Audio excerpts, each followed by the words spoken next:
I'm joined by University of Central Oklahoma running back Dev Mathews. Dev, thank you for taking time this afternoon to come on and talk to me. Could you start by telling the viewers and listeners a little bit about yourself? My name is Dev Matthews. I play running back for the UCO Broncos. It's going into my third year being on the team. I'm a occupational health and safety major as far as school goes. Not sure what I want to do with that yet, 100%. Outside of school and football, I like to relax and play video games. I like to play, 2K, Madden, more of the sports games, or visit some old classics. I really listen to music. Favorite artist is J. Cole. Has been my top artist for about 6 years in a row, I want to say. And I'm really big into colognes and smelling good. So I've been collecting colognes for about over a year and a half. Um, just mixing up the scents, you know, it boosts my confidence a lot. And I'm also big into shoes. My favorite shoe is the Jordan 11. Always been my favorite shoe.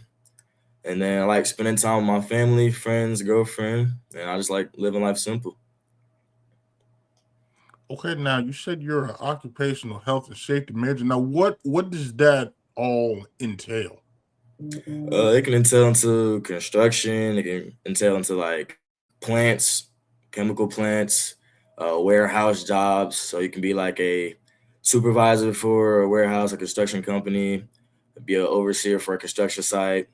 And usually, like those jobs they start around like 70,000 yearly, and then you Okay, work your way up from there. okay, okay. Not very good. Yeah, I know we used to. There used to be a like a frequent major like back in like 2017, 2018 for a lot of the guys, and I never quite understood exactly what it all entailed. Like I couldn't get any of them to tell me exactly what you could do with that. So okay, well, good to know. All right. Now you are an Edmond kid. What I guess what was it like growing up in Edmond? It was honestly awesome. Uh, got to experience a lot of different friendships, a whole lot of fun events, and it's a great city atmosphere. Driving through the city, there was a lot for me to do as a kid.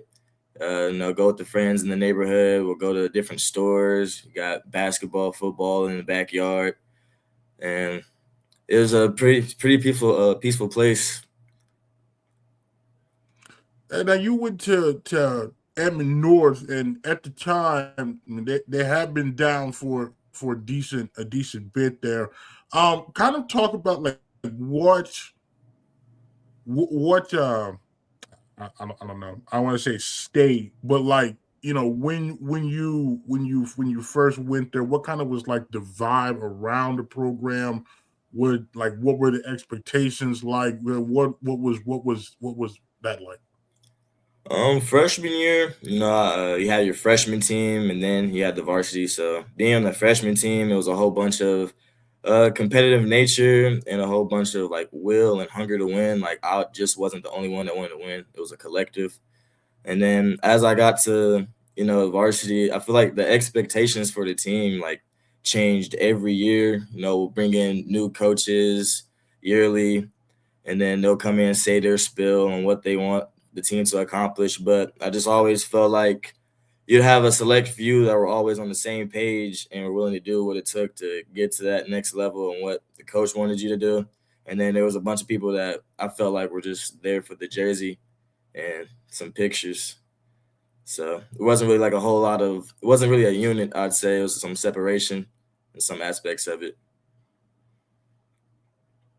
And how tough was that though? Because you mentioned like different coaches would come in and out. Kind of how tough was that from a player standpoint? Kind of having to cycle through coaches. The first coaching switch happened my sophomore year, and I was playing defense at the time, and our defensive coordinator had left. And, that kind of stung a little bit because we had built a really good bond. Our DB coach left sophomore year also. And then going into the next year, new coaches came in, and I felt like they were here to stay. And then after the season, they had us change the heart also. So after that, I'm just like, whatever coach comes in here, like I don't know if I want to put like my whole heart into them or trust them because it's kind of hard to do that when the last 2 years, I've had a whole completely different coaching staff. And okay, so you mentioned that you had played defense. Now, if you had a preference, do you prefer playing offense, or did you enjoy playing defense? I always like playing offense more than defense, but defense was pretty fun for me in high school. Um, See ball, get ball. I got to play safety. I got to play a little bit of linebacker, and they really just put me there because the way I ran the ball, I ran it physical, and they put that on defense, and they like what they saw. Yeah, I mean that's something that I saw immediately when I was watching your tape, and then obviously throughout the past couple of seasons. There, where does that kind of tough, hard nosed running come from? It really just comes from my mindset, and I want to say just growing up, I always loved watching Marshawn Lynch, and I wanted to be like Marshawn Lynch. So he would always run through a bunch of tackles, and the Beast Quake run was just a staple on how I wanted to run the ball. And once I started playing football, early on, I just didn't like going down. I make the refs blow the whistle, or I'll drag you out of bounds. It doesn't matter. Like I'll always try to push forward. Like you're just gonna have to stop me. Like that's my mindset about it. And but now because coming with that physical, I mean, I'm sure there is a more of a wear and tear aspect to that as the season goes along. How kind of do you manage that and keep yourself fresh enough to continue to run that kind of style? Yeah, it really didn't click for me until I got here in college. Pee wee football, you'll be able to play a game, be fresh almost the next day. Then that carried on to about middle school ball. And then high school ball is when I kind of noticed like I got to start taking care of my body. Like that, my senior year, I had a healthy amount of carries each game I played in. And that was a whole lot of hits I had to take. So it definitely wore down my body, and I wasn't able to contribute as much as I wanted to that year. So going into college, it's really just important that you take care of your body and take care of yourself because that's like your output on the field. And I want to play this game for as long as I can, so I don't want to shorten it over something that I can't control. Yeah, because you had your senior year, you had 113 carries in 5 games. And so like what? Because I talked to Peyton Scott before from Sand Springs, he kind of had a similar workload. How do you kind of like pace yourself throughout the game, knowing you're going to get that many touches? It really just started in summer conditioning, and after that first game, I realized really the first drive of the first game, we started around the 8 yard line, and I got the ball. I don't know, probably like 14 times that drive. I'm like, yo, yeah, it's about to get real. So from that point on, I'm like, okay, they're gonna feed me the ball, and like I'm gonna run as long as I can. But every now and then, I'll cramp up, get an IV, or take some pickle juice, get right back to it. But it's really just a mindset. I'm like, this is what we got to do to win the game. I mean, I'm all for it. And in those 5 games as a senior, I mean, you almost had 1,000 yards and 14 touchdowns and over 8 yards you carry at 182.6 yards a game. What was working for you during that 5 games?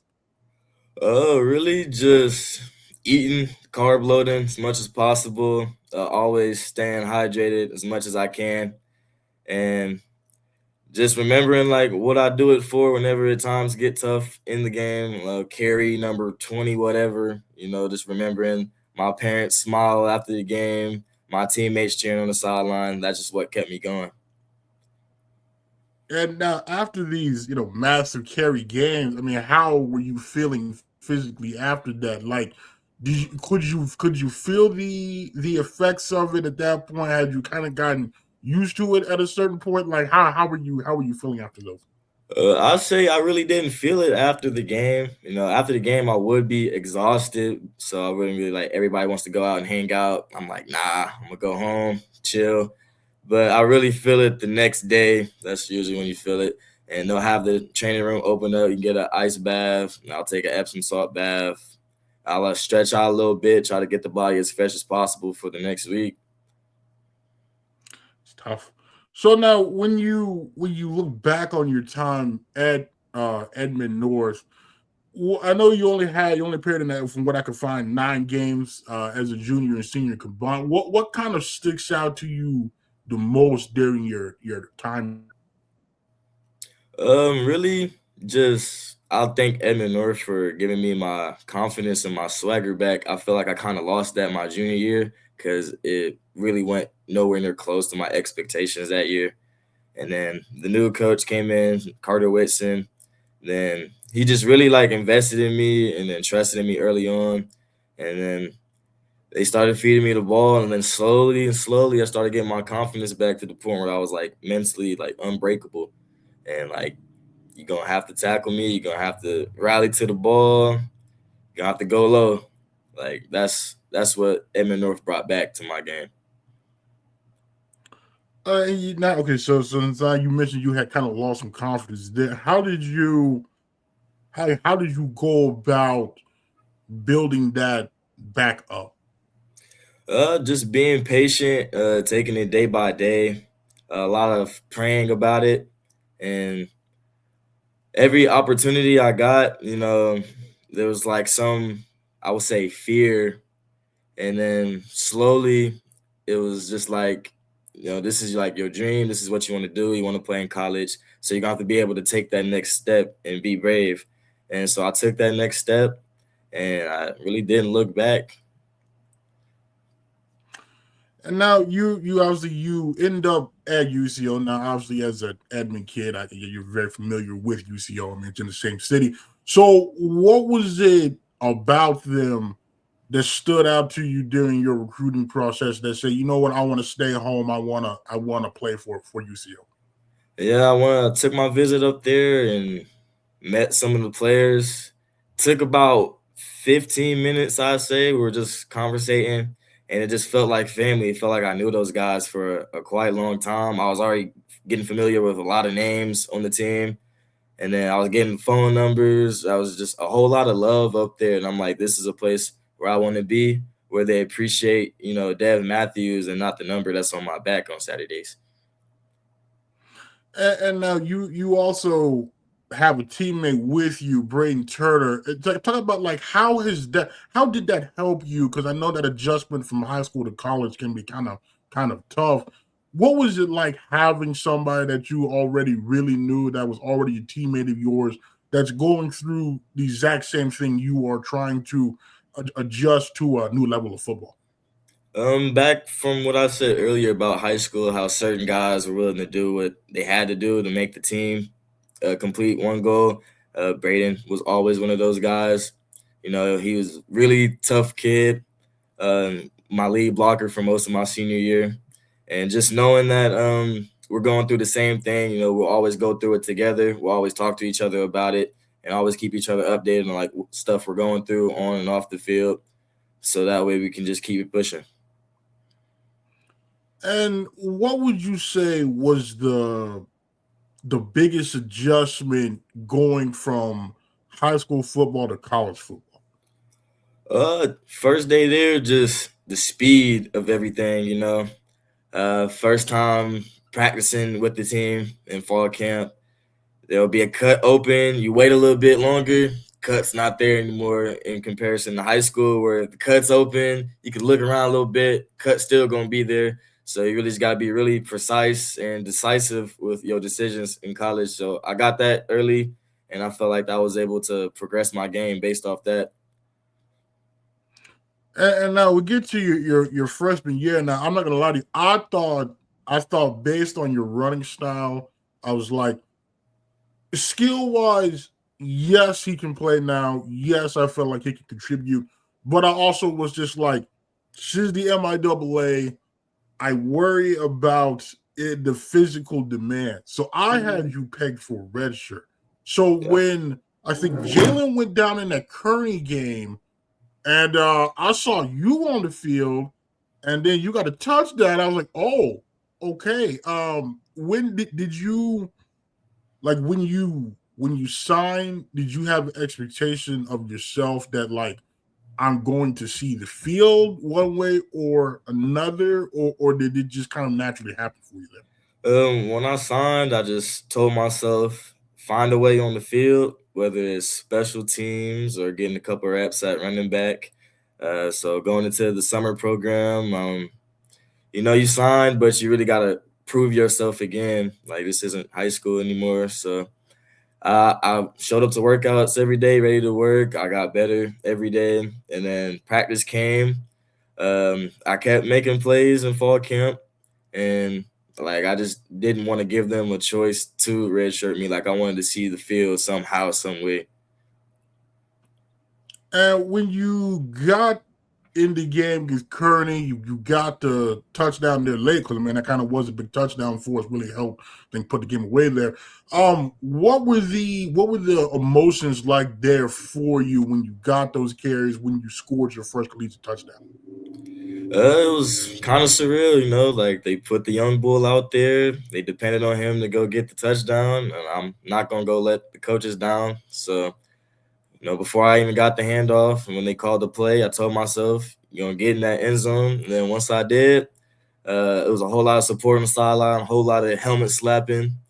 Um, my coaches were really proud of me, and then I was proud of myself also because that's what I worked for, a college touchdown. That was a crazy feeling. And what did that do for you confidence wise? Now, here you had worked your way onto the field, you had contributed, you found pay dirt. What did that do for you confidence wise? Confidence wise, it just showed me, in game situations, I can hang with those guys. I took a couple tackles in that Kearney game, and I'm just like, I could take these.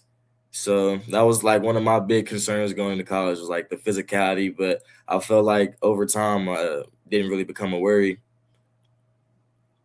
And you also contributed as a returner that year. You had 6 returns for 105 yards. Now, I think it can kind of be overlooked fielding a kick.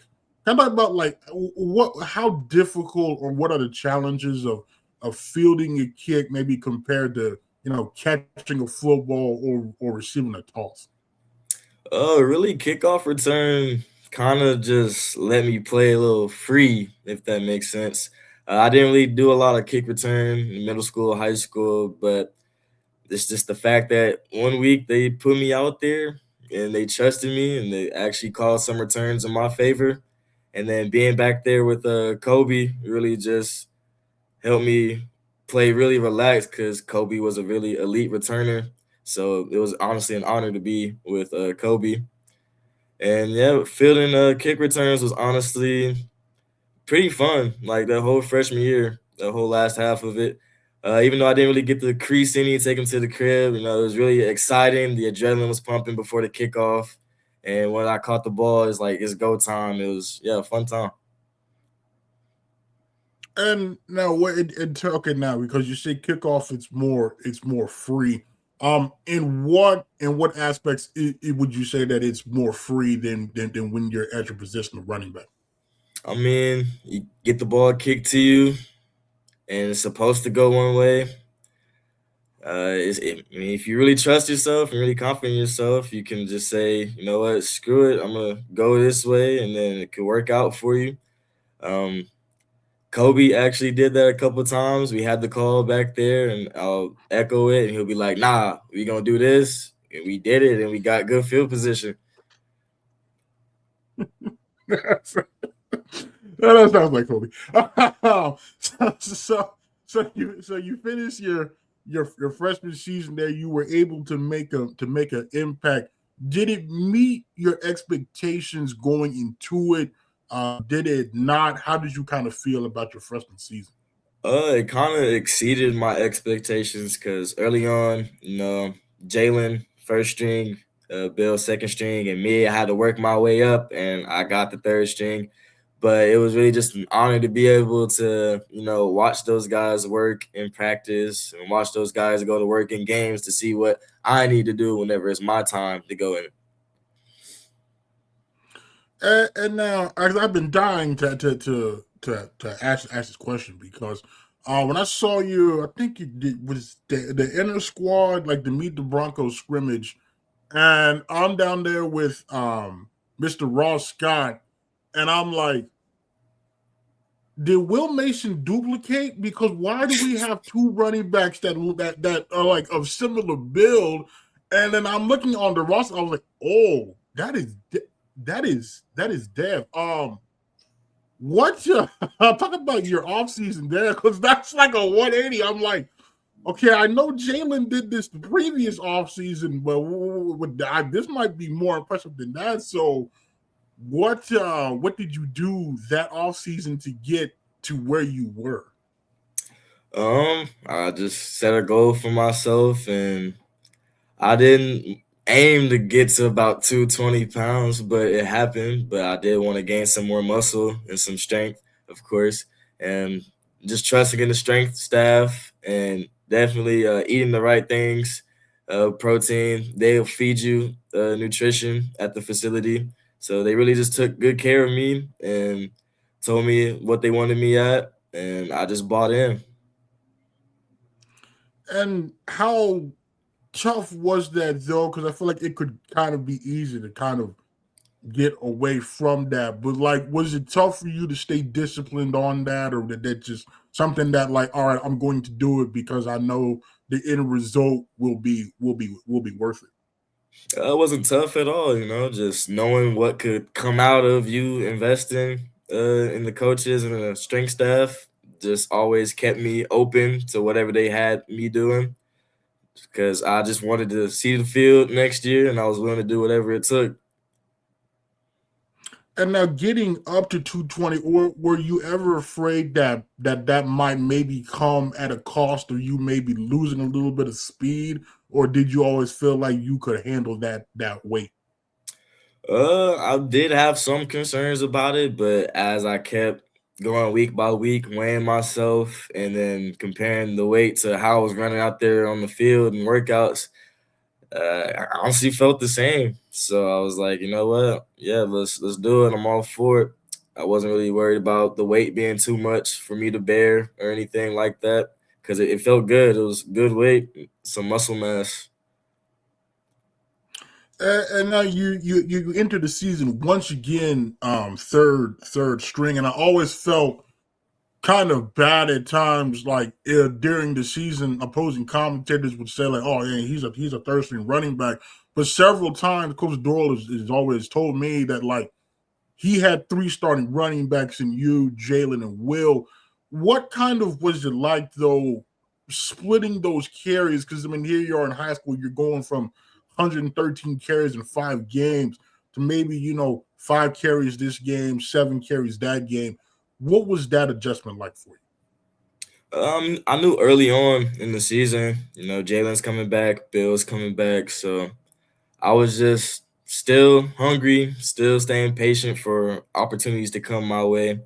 And I just knew that, if Jalen were to go down, I'd be ready. If Bill were to go down, I'd be ready. So that actually did end up happening in the season, and I was more than prepared because I just stayed hungry, stayed focused in the meeting rooms, writing stuff down repeatedly, watching film, watching how they practice.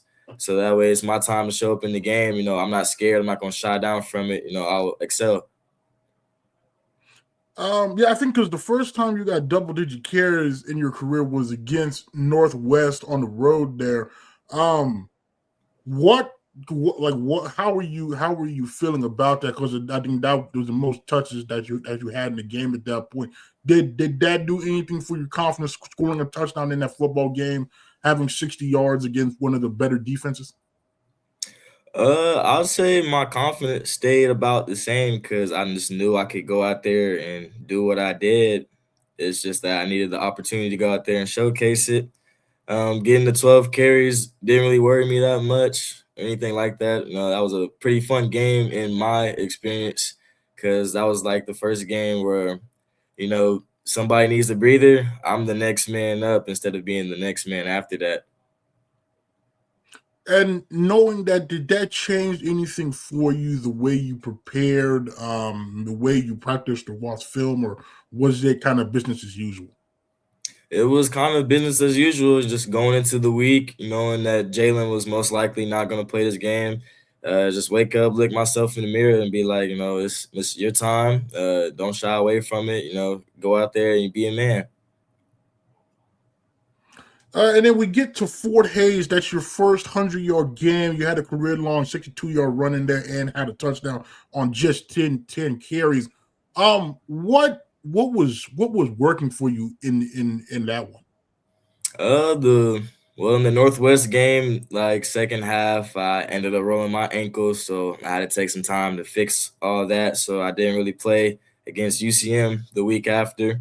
So going into Fort Hays, I know we're rolling back with Jalen and Bill, and I'm feeling good in warm-ups.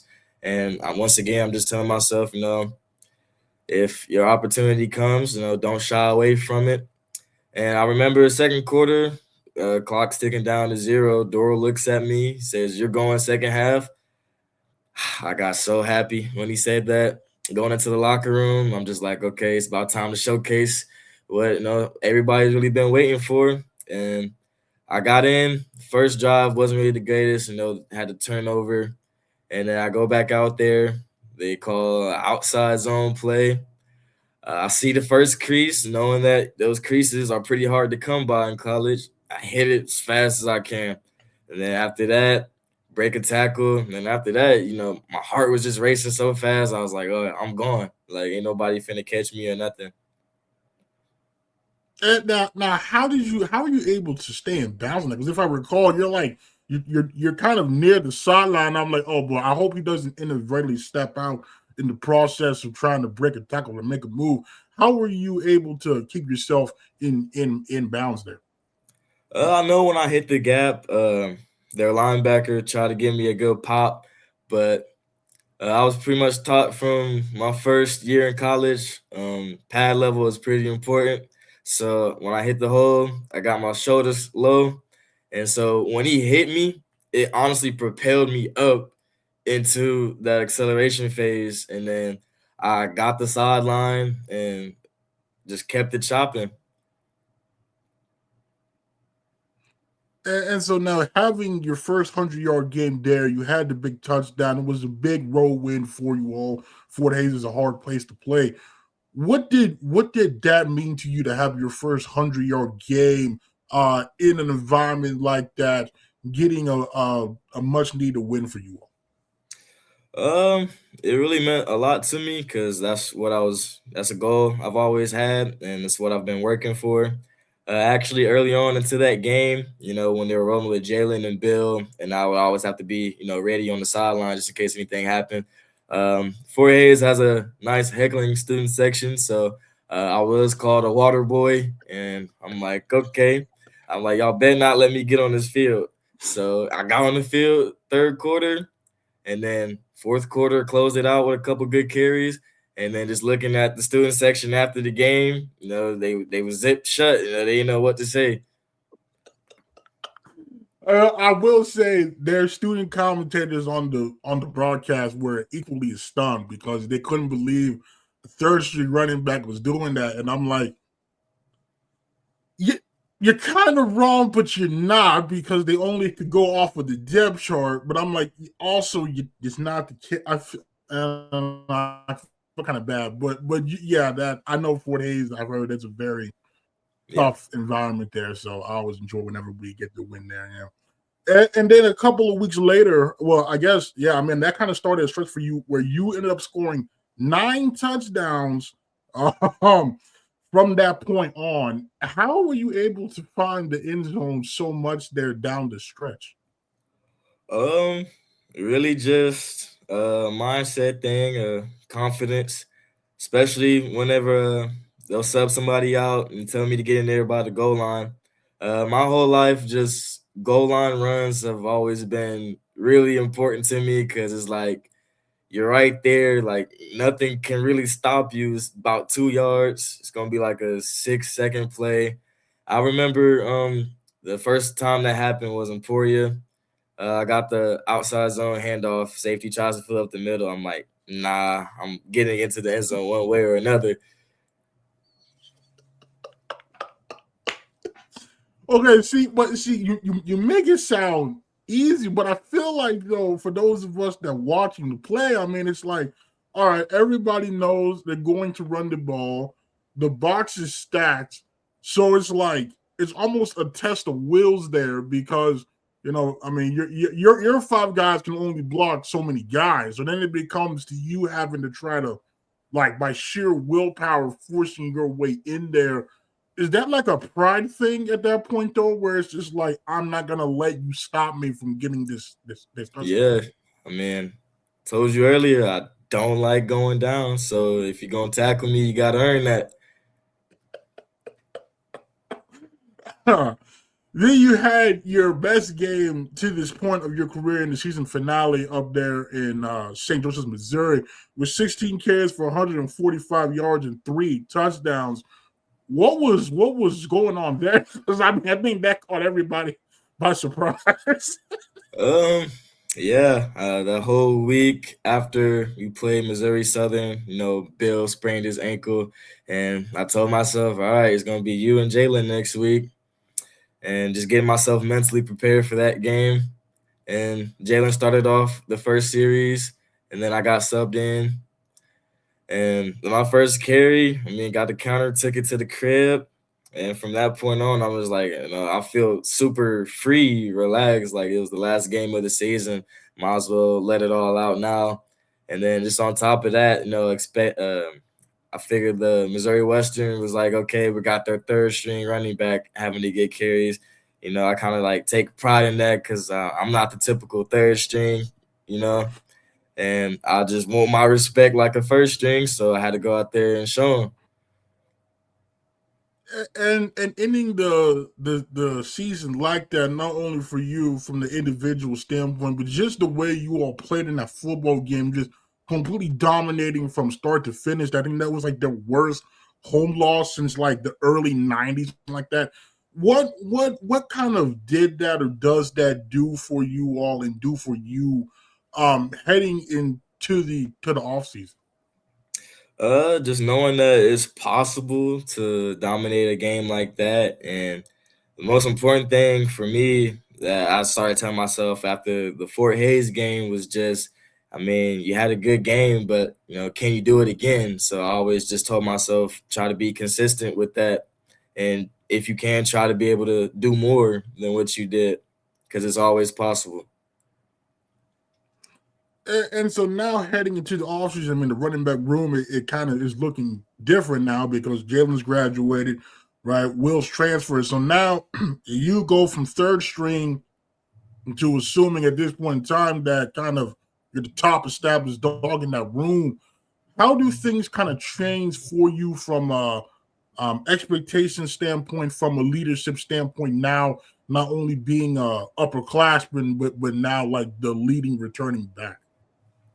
The expectation honestly just stays the same for myself and hopefully for the coaches that I come show up every day, give everything that I have, stay sharp on the film, stay sharp in the meetings, stay sharp on all my assignments. And then, yeah, it did change from a leadership standpoint. Last year and the year before that, if I had any questions, I text Jalen, I text Bill. And now I'm the one getting the questions, so it's kind of a cool shift. And I'm just taking this responsibility head on.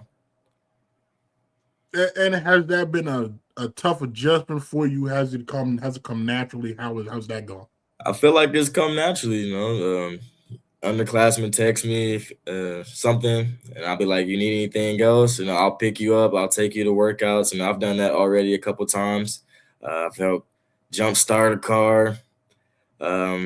Yeah, I'm just open ears to anything any underclassman has to say because, I've did 2 years here already and I already know quite a bit about how college goes. So it's honestly fun to me to tell the underclassmen, how things go and what to expect. And now, because you're already a junior, to me it seemed like yesterday you were just signing. Has the first 2 years kind of flown by for you? Oh man, yeah, they have. They have. And now, what kind of are your goals for yourself this upcoming season? Now, knowing you'll probably see uptick in carries compared to your first couple of seasons. Really closing out that last season, going on a consistent stretch of a touchdown or two each game, and ending up with 10 on the season. I feel like I can get to at least 15, maybe 20 if I'm, the top ball carrier for the team. And as far as yardage goes, I feel like I'll be able to get 1,000, if not 1,250, 500 range. Yeah, because I mean, you were you were about 11 yards shy of, or 21 yards shy of 600, with splitting carries. So yeah, okay. Now the 20 touchdowns is kind of lofty. I mean, you do know you have an All-American quarterback.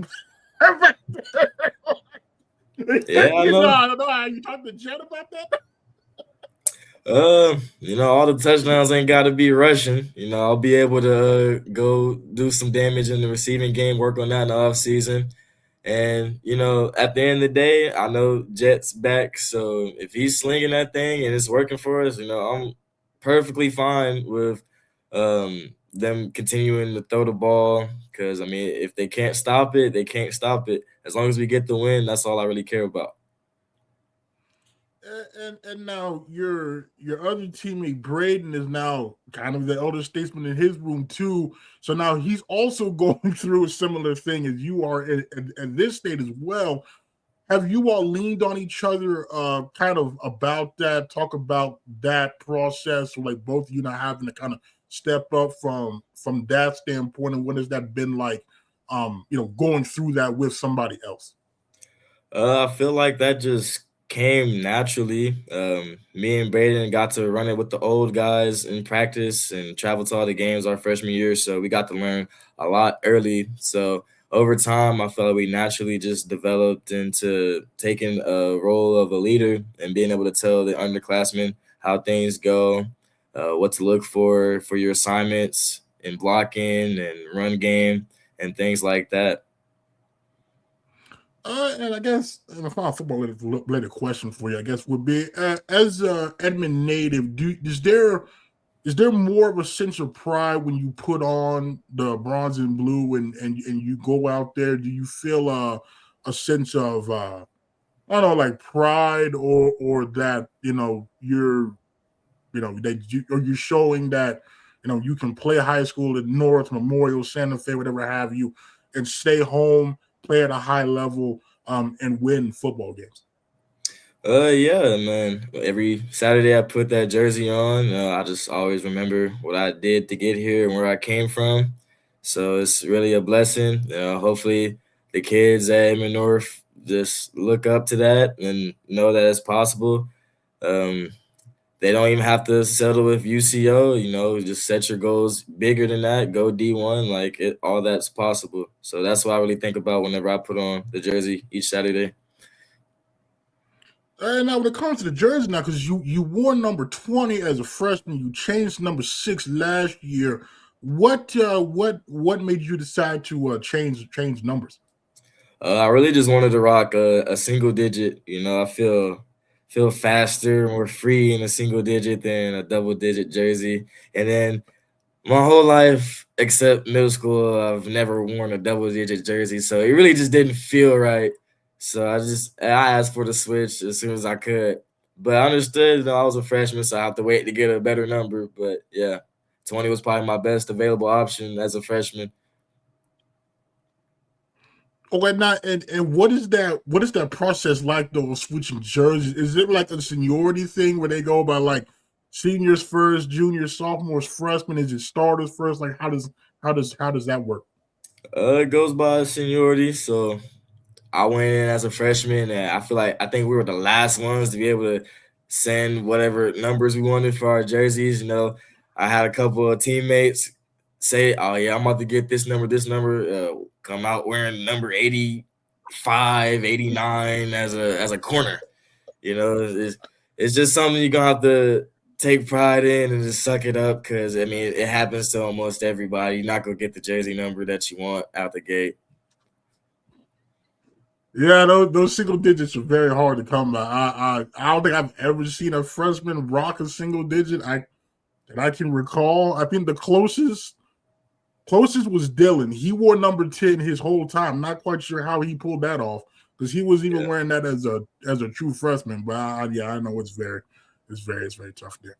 Okay. Well, before we get you out of here, I know you said I have a lot about yourself in the opener there, but there's a few more things. Your favorite sports team can be any sport. Favorite sports team, any sport? I'll say NFL wise, I'll be a Ravens kind of guy because I just like Lamar Jackson, and especially now that Derrick Henry's on that squad, he's a very physical runner. He's entertaining to watch. And then how they try to convert Lamar Jackson into a wide receiver, and he's like, "Nah, I play quarterback," and then going out there winning the MVP, taking his team to the playoffs a few years, and I was just really behind that. And now, as a Ravens fan, how do you feel about the coaching change? Harbaugh gone.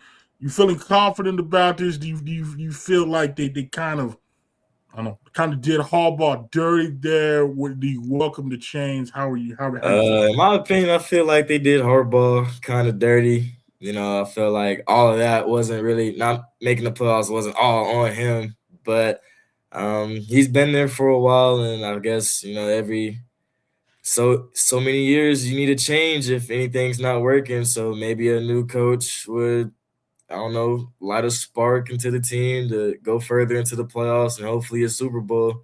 But yeah, I do feel like they did Harbaugh a little dirty. Yeah, I felt like they should have kind of given the man the option to step down on his own terms. I feel because like I'm a Steelers fan, so like I knew it was time for Mike T to go, but I got a feeling they weren't going to fire him. So in essence, he fired himself by resigning. I felt like Baltimore should have done the same thing. Like the man did lead you to the Super Bowl. I just, I did feel kind of bad for him. Oh, let's see. Okay. Let's see. Okay, now I know you mentioned you play video games. Now I have to ask: are you Xbox, PlayStation, or PC? PC, no. Xbox, I have an Xbox 360 for when I play my classics, but mainly on PlayStation forever. Okay, and now, why did you decide to make that hard switch from Xbox to PlayStation? Just growing up as a kid, seeing the trend in things. I started with a PS2, playing NCAA '08, and then about 2013 comes, I got a magazine in the mail. I saw Xbox 360. I was like, that looks way cooler than the PS3 in my eyes. So I asked for that for Christmas, and I got it. Been rocking with it ever since to play the classics. But once they started switching to next gen technology, I was like, I need a PS4. And then after the PS5 came out, I was like, I need a PS5. All right, see, I appreciate that. See, we on a similar trajectory. So my first console, my first like home console, it was a GameCube. And I went from a GameCube to a PS2, PS2 to the 360. Now I did not immediately jump to the PS4. I was one of the souls that was like, you know what? Now I'm gonna stick with Xbox. I'm gonna get the Xbox One, and then instantly regretted it. So I went and got the I went and got the PS5. So, so, so I understand. Yeah. Now, when you said that you keep your 360 to play the classics, what classics are you playing? Man, I'm playing the old NCAAs, whether it's 14, 13, 11 with Tim Tebow on the cover. I'm playing the old 2Ks. I had an old Call of Duty game, but it got scratched up, so I had to say goodbye to that thing. Pretty sure it was Black Ops 2 or one of the old Modern Warfares. Play a little bit of WWE games on that thing and some NBA Jam. See, this man knows. This man knows his stuff. See this. See, I see this. I knew he knows his stuff here. All right, he's listing off here. Now I give you credit Yep. for still playing NCAA 11 because the low recruiting, the bug that was in there, where like you recruit anybody under a 4-star, they're like 60 overall max. I salute you if you're still playing Dynasty using that because I just can't. I've had to default back to NCAA 10 for that reason, even though 11's the superior game. But that is okay. All right. What else? Okay, now I know you mentioned on the PS2 you were playing 08. Now, have you ever ventured to 06? I've never got to touch '06. Yeah, heard it was a banger, man. You gotta get to 06. Yeah, it's backwards compatible on the 360. You just have to install an update. The only problem is there's like a slight hitch in the emulation, so there's like a 2-3 second lag. I mean, it's not game breaking to me, but I don't know if you still have your PS2, but you can get one. I highly recommend 06. I'm playing it right now. It is fantastic. The only drawback is there is no super sim, so you're just forced to play the whole game. So that is a draw. And then the kick meter is not using the analog stick. It's timing with like the X button. So you got to kind of get used to that. Yeah, you kind of got to get used to that. But I mean, overall, it was fantastic. It's great soundtrack. The gameplay is just S tier. I recommend it. I mean, you can get a copy for like $6. I picked up another copy, I guess, a couple of weeks ago. It was like $6. I recommend it.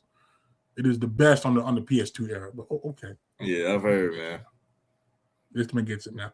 Okay, now when you play NCAA, who's your team of choice? Man, Nebraska. I grew up a Nebraska fan, so yeah, that's always my go-to. And then as far as defense goes, I like to send heat whenever I'm playing against my friends, make them get the ball out quick. I like to get them frustrated early because that just gives me the advantage later on into the game. Okay, now how did you become a Nebraska fan? I was born a Nebraska fan. My dad's a big Nebraska fan. His whole side of the family loves Nebraska. And Nebraska, I want to say from 2012, about 2015, 16, they had Amir Abdullah. So I watched him. He was pretty electrifying as a player. I'm like, oh, yeah, I'm a Nebraska fan for sure. They had Taylor Martinez, Rex Burkhead, Ndamukong Suh was an animal. So, yeah, I know a little something. Okay. I know it's been tough past decade since we there, but yes. Yeah, it went downhill when they kind of fired Bo Pelini, and it's like, we'll bring in Mike Riley. It's like, why would you do that? And then we saw once Bo's talent ran out, we saw and then Scott Frost. That's yeah.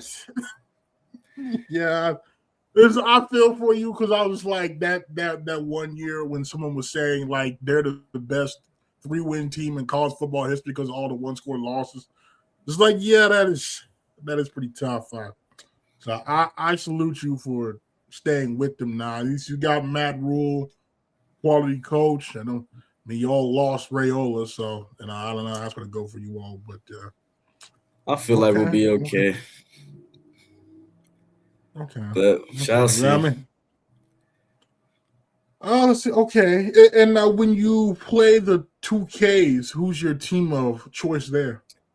So 2K13, I like to rock with the Thunder, of course. If my friend wants to pick the Heat or the Lakers or anything like that, I'll get the Thunder for some kryptonite.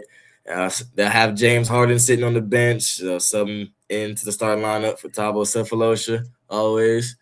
I like playing with the Bulls. I like running it with D-Rose. I like playing it with the Clippers. CP3, you got Jamal Crawford, Blake Griffin. It's pretty fun to dunk on people with him in that game. 2K12, got to go with the Lakers. And I like playing with the Mavericks because they won a ring that year, toughest ring in my opinion. So they had like Dirk, Jerry, Jason Terry, all those guys. And I just like post fading with Dirk, to be honest, until they want to send a double, and I'll kick it to Jason Terry for a 3. Okay, that makes sense. I feel like that's the last era of 2K I actually enjoyed physically playing the game. Like now when I play it, I just do sims and association mode.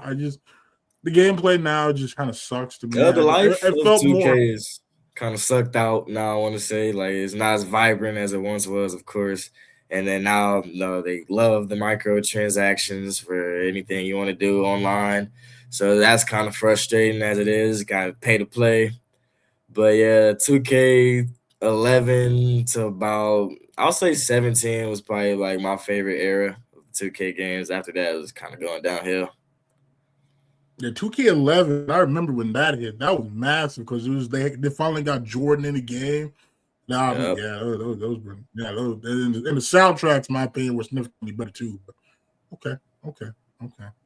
Let's see. Okay, now, which is your favorite Madden?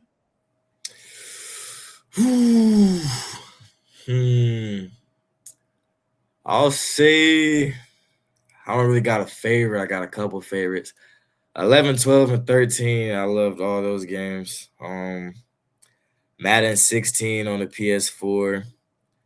And I really didn't get to play it, but seeing I want to say, was Mike Vick on the cover? Or was that like an Madden 04? NCAA game? Yeah, that No, Madden. he was Madden. I've seen some clips about that, but I never really got to play it. But yeah, those are my favorites. Madden 20 was cool during quarantine. That was a pretty fun one. And then after that, yeah, I feel like they took a lot of stuff out of the game that used to be in the game that everybody loved for no reason. So yeah, that seems to be the EA way. I mean, to me, Madden 03 to 08 on the GameCube PS2 era, masterclass. It is a masterclass. I recommend all of those. Again, you can get them for super cheap. I actually picked up Madden 04 for like $4. Super cheap. Mike Vick is extremely OP. Yeah, he might be probably the most OP Madden player like ever. Like I remember back in the day, man, if someone chose the Falcons, you just were like, really? So you just gonna you just gonna cheese? Like you're not even gonna I recommend any PS2 era Madden or 2K or any game really is significantly better. Okay. Well then this is good. This is good. Okay. Now I know you mentioned you're a big J. Cole fan. You have been for 6 years. What got you into J. Cole? Man, 2014 Forest Hills Drive. So I have the music channel on the TV, and then every now and then I hear a song. I'm like, man, who made that song? So I'll wait to the end to see the name. I'm like, J. Cole made that one too. He made that one too. So I'm like, all right, hold on. So I got to about high school. So it's that point in my life where I'm like, the beat's cool, but he not talking about nothing. So I'll listen to J. Cole, be like, the beat's good, and he's actually putting meaning behind the lyrics. I'm like, I can rock behind this. So I've been a fan ever since. So I was probably about 7 years old going into it. But yeah, ever since. Okay, and now do you have a favorite J. Cole song?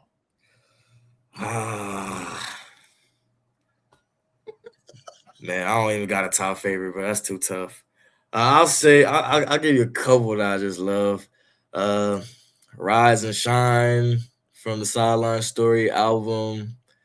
In the intro of the 2014 Forest Hills Drive album. I like the whole offseason. Every song on that classic. ATM, KOD, Kevin's Heart. Man, really whatever he put on paper, I love it, man. I ain't gonna lie. Whatever he put on I want to say, man, listed a whole discography over here. Oh, now I know because I think he announced he's gonna put out another album. I know you will be front and center as soon as that drops. Oh man, hey, I'm ready. He dropped a mixtape today. You know what I mean? Like, I'm ready. Yeah. Okay. And while we're on the subject of music now, I ask this every time, but the aux cord, I know it is a tough place. Phones will be yanked. Now I have to ask, have you ever ventured on the aux cord? I have played music on the aux cord before. I've never been kicked off the aux. You know, I look at my surroundings on who's in the car, and I'll play music catered towards that. You know, I'm not gonna play what I like because that's messed up. So I'm always gonna try to hear everybody out and play with everybody else. Like, that's the secret to not get kicked off the aux, man. Okay, so now, who, in your opinion, is the best on the aux? On the team? Yeah, on the team. To be honest, I like Andrew Carney on the aux, man. He'll mix it up. He'll surprise me every now and then. He'll put on some country, which is expected. And then one time I walked into the locker room, I'm like, "Who's on the aux?" They said Carney. He playing Too Short. He's playing Boosie. He's playing all the. I'm like, okay, And then Carney's also a big J. Cole guy. We'll be out running routes, and I'll hear. I remember he dropped like this deluxe to the 2014 Forest Hills Drive album about a year ago, and I already listened to all the songs he dropped on it, and I hear one of the songs playing. I'm like, "Who on aux?" Carney. I'm like, "Okay, yeah, you got it, bro." Okay, now this is new because usually when I usually ask about the worst, he's usually put in that category. So now this is an interesting flip here. Okay, well, this is okay. And now, who, in your opinion, is the worst?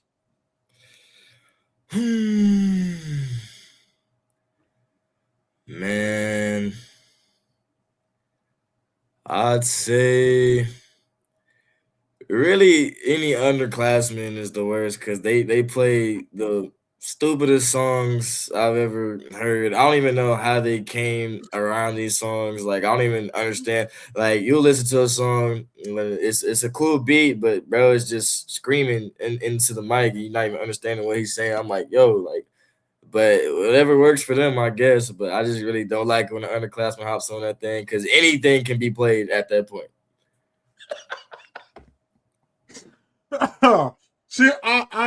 I usually, so you're one of the very few that don't have their favorite artist as, what is it, like NBA Youngboy, The Baby, Little Baby. I'm like, bro, there has to be more than these three artists. Like, you can't tell me that there's only these three artists that are putting out stuff. Like, I find I find it hard to believe. Like, and listen, maybe I'm an old head.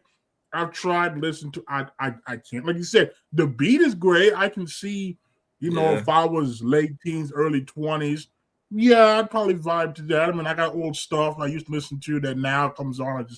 I remember that. Skip it because it's just not the vibe anymore. But okay. I guess that tracks. All right. Now you said you're really into cologne. Now this is something new here.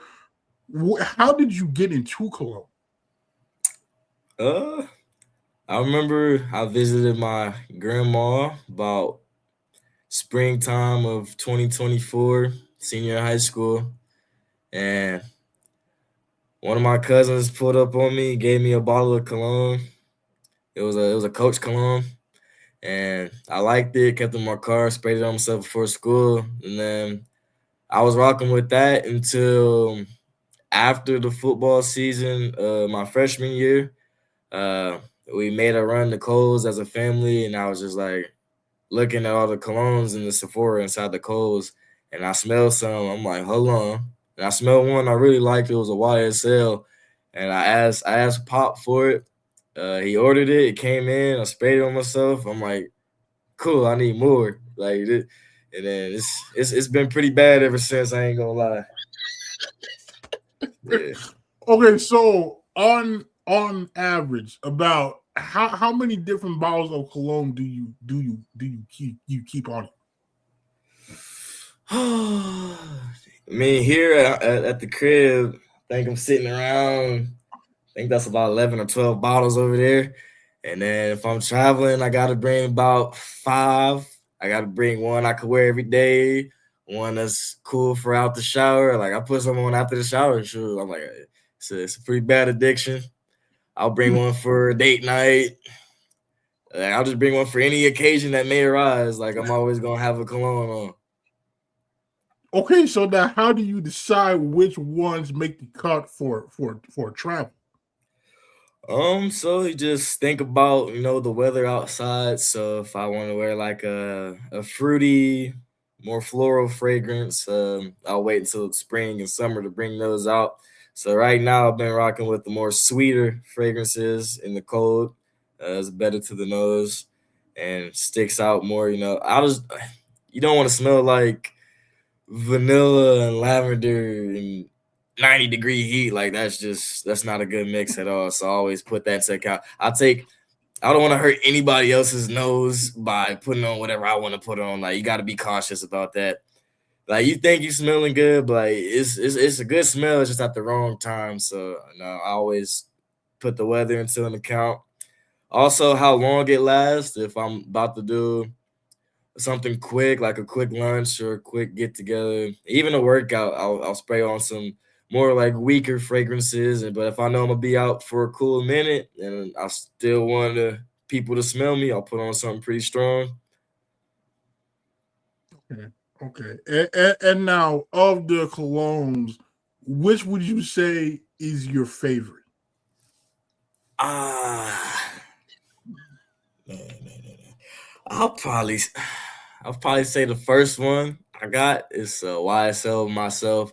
It's just really cool for everyday use. You can wear it whenever. It's a couple of these that I have on my shelf that you can't wear in certain situations, but you can always wear a YSL in many different situations.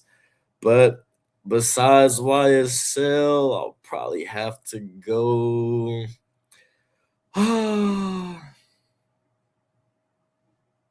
I'll probably have to go with this JPG Elixir.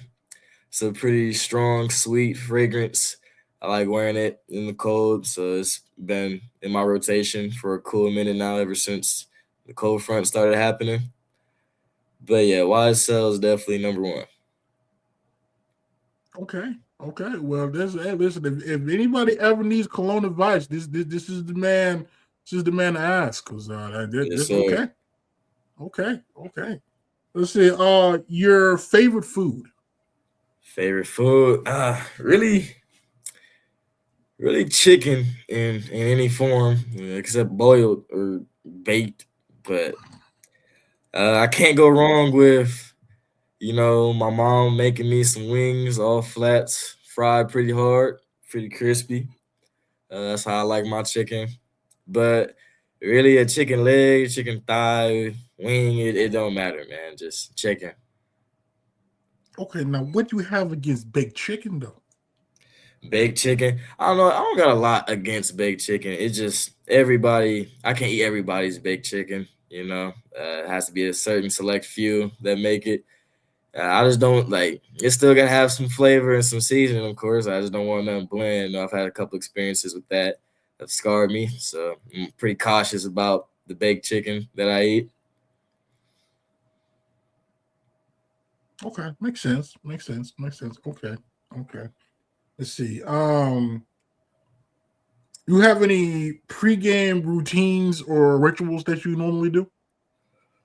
Before every game, from little league to about sophomore year of high school, I'll be listening to the type of music the underclassmen would bump in the locker room, just the bass bumping beat with no lyrics behind it for real to get me going. Then I started maturing, of course, so I like to listen to more peaceful music before a game because uh, calm the nerves down, calm myself down. Just lets me think. I like actually visualize plays better whenever I'm listening to more calm music. Then I just can't focus whenever I have all that blaring in my ears before a game. To be honest, so I like listening to relaxing music. Okay. Okay. Fair enough. Fair enough. And now, when you say relaxing music, like what are some of the artists that you have going? Uh, well, number one, J. Cole, of course, and I'll say I listen to Sade. I'll listen to some Human Nature by Michael Jackson. I'll listen to a couple of songs from the Fugees, Lauryn Hill. Okay. I can respect that. I can respect that. And now in terms of gear, now are you one like Kobe? You got to be dressed to the gills, like J-Mo, or are you more of a simple man? Just give me my gloves and my towel and let me go to work.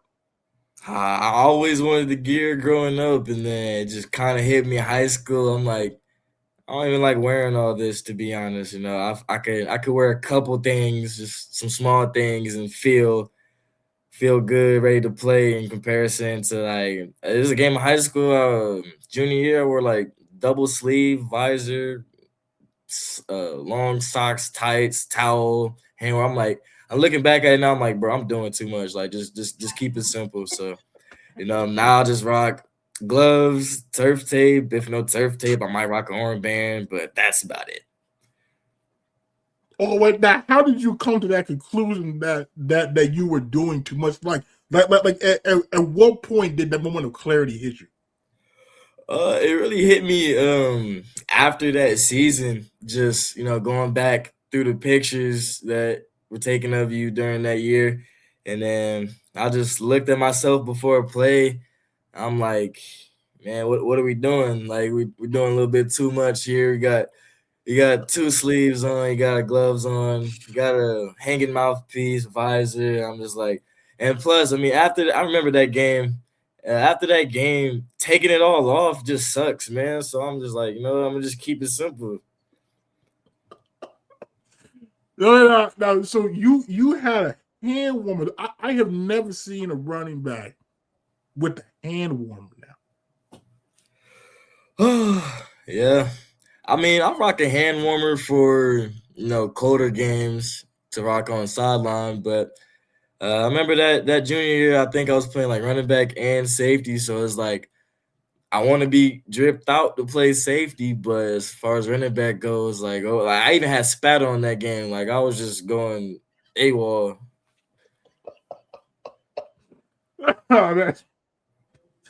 I'm glad you came to your senses there, because JMO loved the man to death, but that's like, bro, do we really need 50 armbands, my man? Like, what are we? Like, what are we really doing? Like, what are we really doing? You know, like, do we really need that? What are we doing?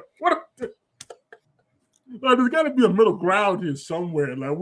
Just get a couple of bands. I think Jalen would have a couple of bands of kids, and just go with that.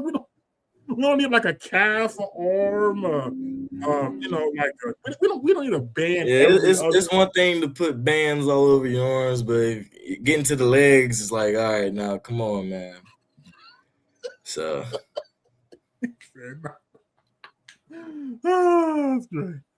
Oh, well, I guess my final question for you is, what can UCO fans expect to see out of Dev Mathews this upcoming season? A lot of downhill and physical running, one cut and go, and a lot of excitement. If I hit that end zone off a tough run, I definitely will pop up screaming very loud, spiking the ball, all that. So, yeah, just expect all of that. Okay.